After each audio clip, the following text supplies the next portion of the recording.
اب بیابان میں پکارنے والے کی یہ جو آواز ہے کہ خداوند کی راہ تیار کرو، اس کے راستے سیدھے بناؤ۔ پرانے وقتوں میں جب بادشاہوں کو کہیں جانا ہوتا تھا تو ان کے جانے سے پہلے شاہراہ ہموار کی جاتی تھی، راہ درست کر دی جاتی تھی۔ کیوں؟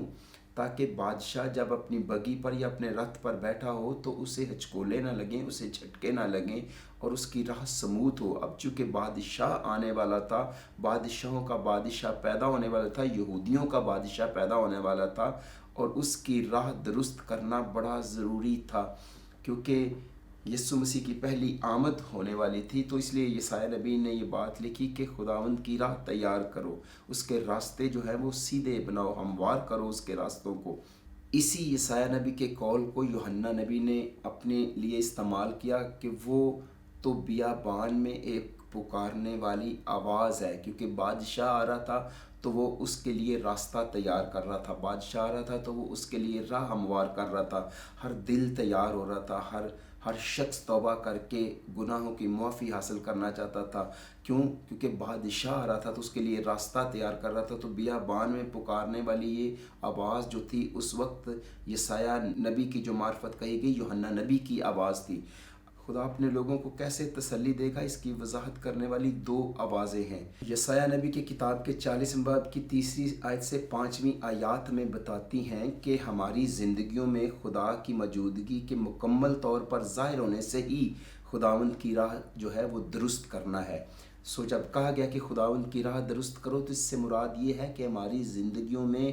خداوند کی موجودگی مکمل طور پر ظاہر ہونی چاہیے۔ دوسرے لفظوں میں خداوند کی راہ تیار کرنے سے مراد ہے کہ ہماری زندگیوں میں خدا کی موجودگی مکمل طور پر ہونا ہی خدا کی راہ تیار کرنا ہے۔ پھر یسایہ نبی کی کتاب کے 40 باب کی 6 آیت سے 8 آیت بتاتی ہے کہ خدا کے کلام کے ذریعے جو ابد تک قائم رہتا ہے، یعنی جو خدا کی راہ تیار کرنا ہے وہ ہماری زندگیوں میں خدا کی موجودگی کا مکمل طور پر ہونا ہے، اور پھر خدا کے کلام کا ہماری زندگیوں میں ہونا ہے۔ وجہ کیا ہے کہ انہی دو آوازوں کے وسیلے سے خدا اپنے لوگوں کو تسلی دینا چاہتا ہے، خدا اپنے لوگوں کو دلاسا دینا چاہتا ہے ان دو آوازوں کے وسیلے سے، یعنی اپنے کلام کے وسیلے سے اور اپنی موجودگی کے وسیلے سے جو وہ ہماری زندگیوں میں چاہتا ہے کہ ہو۔ اس لیے میرے لوگوں کو وہ کہتا ہے تسلی دو، میرے لوگوں کو دلاسا دو ان دو آوازوں کے وسیلے سے۔ دیکھیے یسایہ نبی کے 40 باب میں لکھا ہے کہ ہر شخص گھاس کی مانند ہے،